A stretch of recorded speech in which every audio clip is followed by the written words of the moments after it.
Hey everyone, welcome to our last episode of Shedwars for the year, where we're going to do our last little wander around for this season and do our final weigh-in.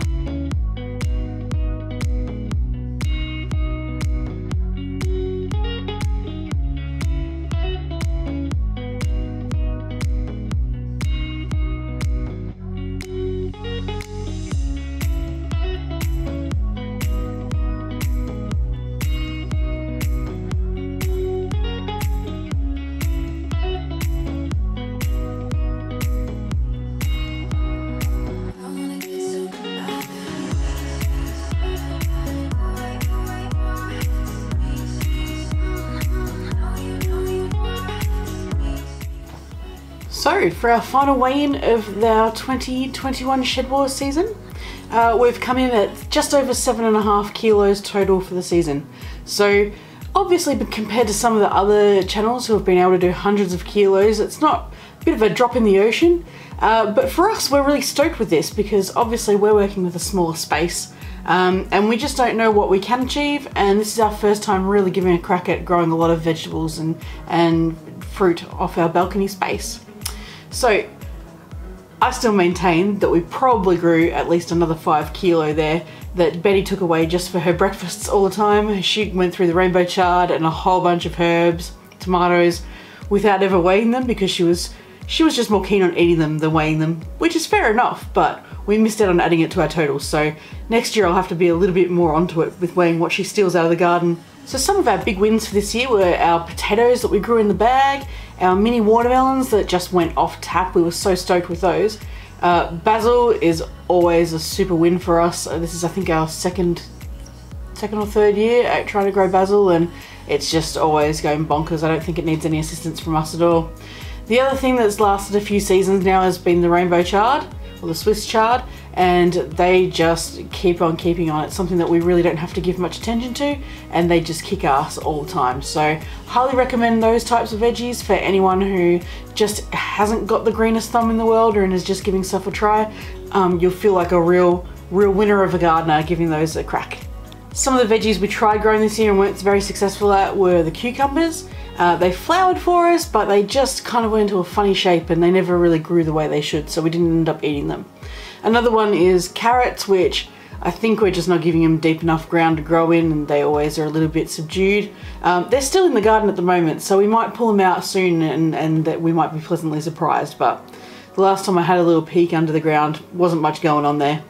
Last thing that we really wish we could grow really well but we struggle with has been the snow peas, and I think it's just a clash of the time of year. We're trying to grow them while there's still a little bit of sunlight, but then not having enough sunlight straight away when it cools down a little bit. So yeah, there have been our big struggles for this year. Probably our biggest nerves coming into Shedwars and why we weren't sure if we were a really good fit for the competition was that we just didn't feel like we were experts in anything in particular. We're obviously really new to growing. We had a bit of a weird space to grow with. We didn't know how successful we're going to be, but being in Shedwars has actually pushed us to try things a little bit more and actually document the journey a little bit more than we probably would have if we weren't filming everything. Another challenge is that we were a little bit more restricted in covering the same sort of topics that a lot of the other channels covered, which actually forced us to do things that were a little bit different to some of the others. Some of our tutorial videos that we threw up during the season were no direct sunlight video, which covered our limited growing options when we had not much direct sunlight into our yard, or none at all at this time of year.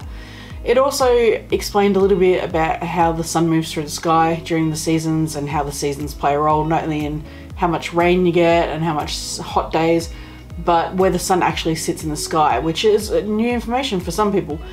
Betty even learned a few things when we were doing that one. We had another video on how to hand pollinate the pumpkins, which was also the same process that we used for the hand pollinating of the watermelons. They were both super successful, so we really felt like we contributed that way this year to something that we hadn't done before, but we picked up a new skill and we were able to share that with people. Growing potatoes in a bag was a fun one for me because although it took quite some time, it's not the quickest growing vegetable out there. I was so excited for the outcome on that one, so really stoked about that, and the potatoes turned out really well. Not a great deal of kilograms out of that one, but we were just trying it for a first time, so Next time we'll plan a whole bunch more.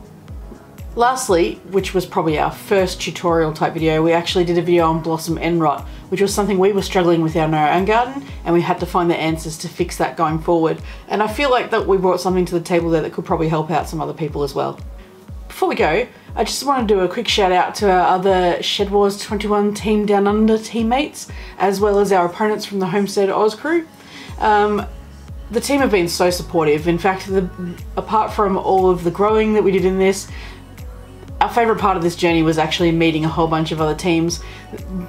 Until this year, I really didn't know how many other Aussie channels were out there, so it's really put the spotlight on us, and I feel like we've got a much larger community now than I ever realised existed before.